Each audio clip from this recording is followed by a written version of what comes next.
চট্টগ্রামের চকবাজারে শিবির ছাত্রদলের সংঘর্ষ হয়েছে। আজ কক্সবাজারে জামায়াতে আমির গুলিবিদ্ধ হয়ে মৃত্যুবরণ করেন। তারেক রহমানের পরিকল্পনা সফল হয়েছে। কক্সবাজার একটা বিশাল সম্ভাবনাময় জায়গা। দর্শক দেখতে পাচ্ছেন জামাতে আমিরের উপর গুলিবিদ্ধ হওয়ায় জনতার মধ্যে দাহ পাল্টা দেওয়া চলছে এই মুহূর্তে বিএনপি জামাত।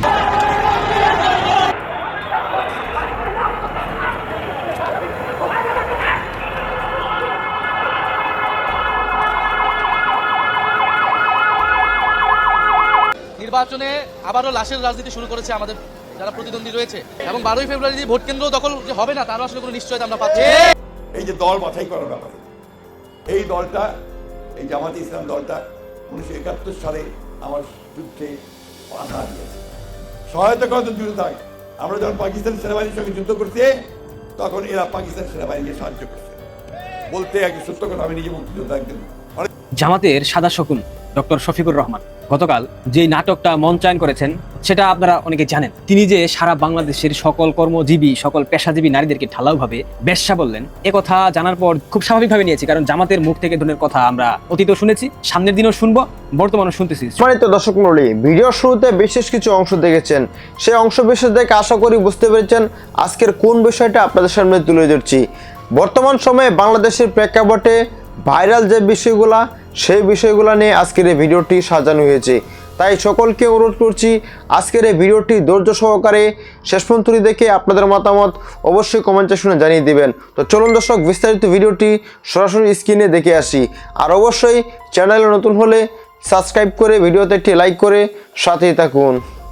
এই যে দল বাছাই করার ব্যাপারে, এই দলটা, এই জামাতে ইসলাম দলটা 1971 সালে আমার যুদ্ধে বাধা দিয়েছে, সহায়তা করার জন্য যুদ্ধ থাকে। আমরা যখন পাকিস্তান সেনাবাহিনীর সঙ্গে যুদ্ধ করছি তখন এরা পাকিস্তান সেনাবাহিনীকে সাহায্য করছে। বলতে একটি সত্য কথা, আমি নিজে মুক্তিযোদ্ধা একজন। অনেকে আছে মুক্তিযোদ্ধার সঙ্গে জড়িত, এই এলাকায় অনেকের প্রাণ চলে গেছে। আপনাদের এই এলাকায় অনেকে ইন্ডিয়া চলে যেতে হয়েছিল না, ভারত গেছিলেন তো অনেকেই, সব বাড়িঘর ছেড়ে সব চলে গেছিল, আমরাই গেছিলাম। তখন ওইখানে আমরা 9 মাস যুদ্ধ করছি, কষ্ট করছি। সেই দলটা যারা আমাদের মুক্তিযুদ্ধে সহায়তা করেন, সাহায্য করেন, উল্টো পাকিস্তান সেনাবাহিনীকে সাহায্য করতে, তাদের কাছে কি আমার এই দেশকে আমি নিরাপদ মনে করতে পারি? নিরাপদ মনে করতে পারি? তাহলে কি তারা আমাদের কাছে ভোট আশা করতে পারে? বন্ধুগণ, এরা আবার হুমকি দিচ্ছে, আমার সনাতনী ভাইদেরকে অনেককে হুমকি দিচ্ছে, এই তুমি ধানের শীষের লোকের কাছে যাবে না, ধানের শীষের কথা বলবো না, ভোট দিয়ে। এগুলো বললে আপনারা আমাদেরকে জানাবেন, আমরা সাথে সাথে তার বিরুদ্ধে আইনি ব্যবস্থা গ্রহণ করবো। সরকার খুব পরিষ্কার করে বলে দিয়েছে, এই নির্বাচনে কেউ কাউকে হুমকি দিতে পারবে না, এই নির্বাচনে কেউ কাউকে ভয় দেখাতে পারবে না। যদি দেখায় তার বিরুদ্ধে ক্রিমিনাল অ্যাক্টে আইনের ব্যবস্থা নেওয়া হবে, সোজা হিসাব কাউকে ছাড় দেওয়া হবে না।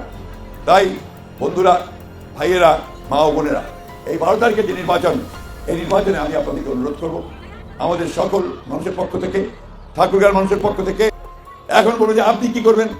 আমরা ঠাকুরগাঁতে ইনশাল্লাহ একটা মেডিকেল কলেজ, একটা ইউনিভার্সিটি, আমাদের এয়ারপোর্টটাকে চালু করা।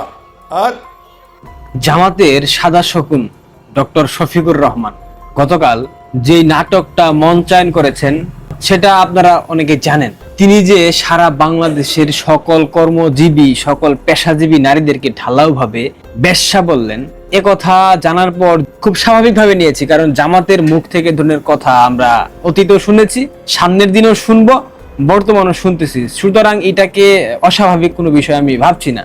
আমার কথা হচ্ছে, জামাতের আমির সাদা শকুন শফিক কিন্তু অনেক বড় মনের মানুষ, আপনারা কি সেটা জানেন? ভাবছেন না যে হঠাৎ করে ভাই এসব কি বলতেছে, ভাই কি আবার জামাত ইসলামের রাজনীতি শুরু করে দিল নাকি, ভাই কি আবার জামাত ইসলামের রাজনীতি ধারণ করতেছে কিনা, বলতে পারেন অনেকেই। দেখেন, সাদা শকুন যে নাটকটা সাজিয়েছে, যে তার এক্স হ্যান্ডেল অ্যাকাউন্ট হ্যাক করা হয়েছিল, এক্স হ্যান্ডেলে স্পষ্ট উল্লেখ আছে একটা অ্যাকাউন্ট হ্যাক হলে সেটা রিকভারি করার জন্য অন্তত পক্ষে 48 ঘন্টা সময় লাগে। আমি ধরে নিলাম সেটা 12 ঘন্টা। সাদা শকুন শফিক যেহেতু ডিপ স্টেটের দালাল, সুতরাং ইলন মাস্ককে কল দিয়ে সে যদি ঠিকঠাক করতে পারে তারপরেও 12 ঘন্টা সময় লেগে যায়। কিন্তু স্ট্যাটাস দেওয়ার কয়েক মিনিটের মধ্যে সে আবার বলল তার অ্যাকাউন্ট হ্যাক করা হয়েছে। সেই হ্যাক করা অ্যাকাউন্ট তিনি কখন রিকভার করলেন, আবার কখন সে ফিরতি স্ট্যাটাস দিলেন, মানে টুইট করলেন। এটা একটা সাজানো নাটক। জামাত এভাবেই বাংলাদেশের নারীদেরকে দেখে, জামাত অতীতেও দেখেছে, সামনেও দেখবে, ভবিষ্যতেও দেখবে, এখনো দেখছে। সুতরাং এটা নিয়ে কোনো আমার দ্বিমত নাই। আমি যেটা বলতে চাই, জামাতের আমির কতটা মহানুভব, কতটা বড় মনের অধিকারী আপনারা কল্পনা করতে পারবেন না। আপনারা জানেন জামাতের আমিরের সম্মানিত স্ত্রী তিনি কে, তার নাম কি, তার পেশা কি, তিনি কি করতেন, তিনি কি করেন জানেন আপনারা? অনেকেই জানেন, অনেকেই জানেন না। যারা জানেন না তাদের উদ্দেশ্যে বলছি, জামাতের সাদা শকুন ডাক্তার শফিকের স্ত্রীর নাম আমিনা শফিক। তিনি বিএনপি জামাত জোট সরকারের শাসনামলে অর্থাৎ 2001 থেকে 2006 এমপি ছিলেন, জাতীয় সংসদে গিয়েছেন এবং পেশায় একজন চিকিৎসক। আমার প্রশ্ন হচ্ছে, বাংলাদেশের সকল পেশাজীবী, সকল কর্মজীবী নারীরা যদি বেশ্যা হয়, শুধুমাত্র তাদের অন্যায়, তারা বাইরে যায়, তারা তাদের পরিবারের অর্থ উপার্জনের মাধ্যম হিসেবে কাজ করে, এর কারণে যদি সারা বাংলাদেশের সকল নারী বেশ্যা হয়, সারা বাংলাদেশের সকল নারী প্রস্টিটিউট হয়, সেক্ষেত্রে সাদা শকুন শফিকের স্ত্রী কি দুধে ধোয়া তুলসী পাতা? সাদা শকুন শফিকের স্ত্রী 2001 থেকে 2006 জাতীয় সংসদে প্রতিনিধিত্ব করেছে সংরক্ষিত নারী আসনের সাংসদ হয়ে। যদি কর্মজীবী নারীরা, পেশাজীবী নারীরা বেশ্যা হয়, তাহলে 2001 থেকে 2006 সালে জাতীয় সংসদের সদস্য হওয়ার কারণে শফিকের স্ত্রী কি বেশ্যা হিসেবে আখ্যায়িত হবে না? তিনি কি তখন শফিকের স্ত্রী ছিলেন না? নাকি শফিকুর রহমান জেনে বুঝে একজন বেশ্যাকে বিয়ে করেছেন, একজন বেশ্যা চিকিৎসককে বিয়ে করেছেন? অনেকগুলো প্রশ্ন আসে, স্বাভাবিক আসাটা, তাই না? সাদা শকুন বাংলাদেশের নারী জাতিকে অসম্মান করেছে, অপদস্থ করেছে।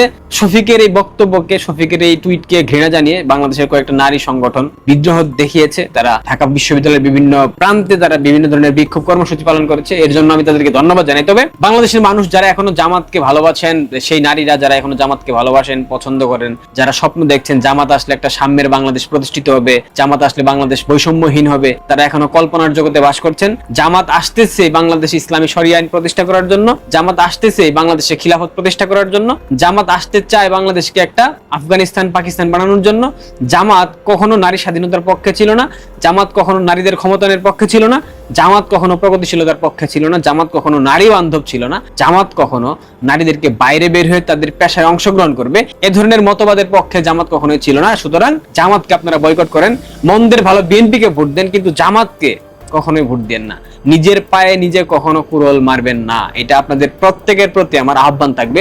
বাংলাদেশের বিশেষ করে নারী, বিশেষ করে জেনজি প্রজন্মের আপুরা, তোমরা যারা এখনো জামাতকে নিয়ে স্বপ্ন দেখছো, তোমরা তোমাদের স্বপ্ন থেকে বের হয়ে আসো।